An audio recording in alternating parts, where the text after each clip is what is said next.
It was last July around 7:50 in the evening. Heavy rain was pouring outside, and the wind was so strong that all the windows of our house were banging loudly. Thunder roared across the sky. After dinner, my wife Kerolin and I went to bed. Suddenly, her labor pains started. I panicked. The storm was getting worse, and I didn't know how I would take her to the hospital. I called everyone and even tried for an ambulance, but no one was ready to come in such terrible weather. With no other option, I held her and brought her out to the roadside in the heavy rain. Somehow, we found an auto from a nearby house. Ignoring the rain, thunder, and strong wind, we rushed to the hospital fighting against the storm to welcome our new life. Because of the heavy rain, the roads were flooded. Water covered everything, and I could barely see ahead. The windscreen blurred, the streetlights flickered every minute, like an hour. By the time we finally reached the hospital, we were already very late. Kerolin was in unbearable pain. The nurses rushed her onto a hospital bed, and I stepped outside while the doctors went in to examine her. I stood there drenched, breathless, helpless, praying harder than ever before. Moments later, a sharp, tiny cry pierced through the silence. A baby's cry, the sound echoed in the corridor, and in that instant, all my fear, all the storm, all the panic disappeared. My heart overflowed with joy. I felt so light, so overwhelmed with happiness, that it seemed my feet were no longer touching the ground. The nurse suddenly rushed out of the room, probably an injection. With a hopeful smile, I stopped her and asked, "Sister, my wife and baby, they're fine, right?" She hesitated, saying, "The baby is fine, but your wife's condition is not good." The moment those words reached my ears, my mind stopped working. Fear gripped my heart. I felt myself breaking inside. Then, the doctor walked out, removed his gloves slowly, and said the words that shattered my world. "I'm sorry, mister, we couldn't save your wife." In that instant, everything went dark. A new life had just entered this world, and mine had left it.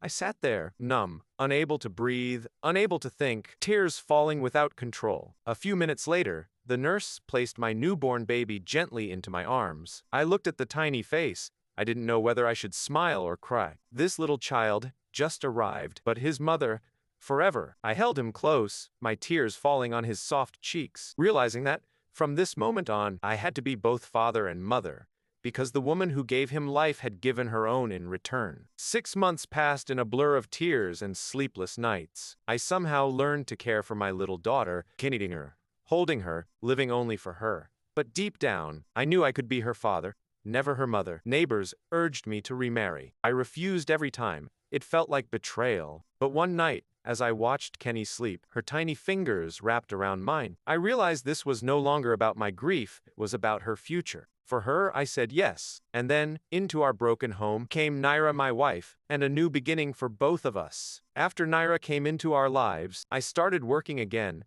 and our home slowly felt alive. Kenny and Naira laughed together, and for a while, everything seemed perfect. Then one evening, Naira said softly, "I want a child of my own." I was surprised. "We have Kenny. Isn't she our child?" That question created distance between us. I saw the quiet longing in her eyes, the wish to feel motherhood completely. In the end, I understood that love doesn't divide, it grows. When Kenny turned 8, Naira gave birth to a baby girl. We named her Jessie. And once again, our family, 2 daughters, carrying both our past pain and our hope for the future. After Jessie was born, Naira gave all her attention to her. Slowly, she stopped caring about Kenny. Every evening, when I returned from work, I found Kenny sitting alone, quiet and distant. One day, I asked her why she didn't sit with her mother. With tears in her eyes, she said, "She gets angry at me," and cried in my arms. When I questioned Naira, she replied, "Jessie needs me. Kenny is grown up, she can manage herself." That night we slept in separate rooms, Naira with Jessie, and Kenny with me. The distance,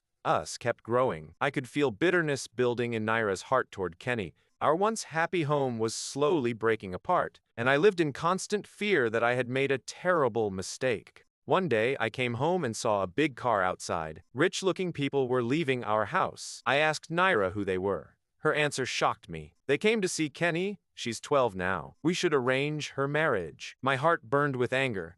My 12-year-old daughter? Marriage? I lost my temper, and a fierce argument followed. That night, I realized this was no longer just family conflict. It was a fight to protect my daughter's childhood. I finally realized that Naira's love for Kenny had only been a show. In her heart, There was no real affection. When my neighbors told me more about her behavior, I was shocked. I couldn't believe I had made such a big mistake. Because of me, Kenny had suffered silently, and she never once complained about her mother. That hurt me the most.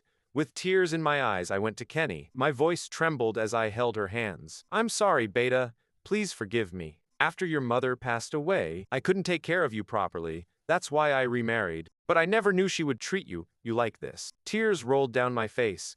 "You suffered because of my decision. I failed to protect you. Please forgive me." At that moment, I wasn't just a father.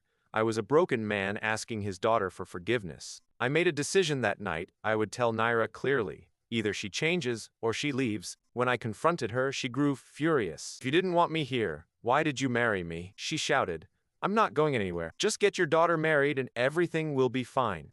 Her words felt like knives. Another fierce argument broke out between us. Finally, I decided that if anyone had to leave, it would be me and Kenny. I would take my daughter away from this house. I walked into the room, my heart heavy, only then realizing that Kenny had heard every single word of our fight. That night, I held Kenny close as she cried softly and said, "Papa, I don't need anyone else. I just need you." Her words, strength. The next morning, I made my final choice. I chose my daughter, her childhood, her dreams, her happiness.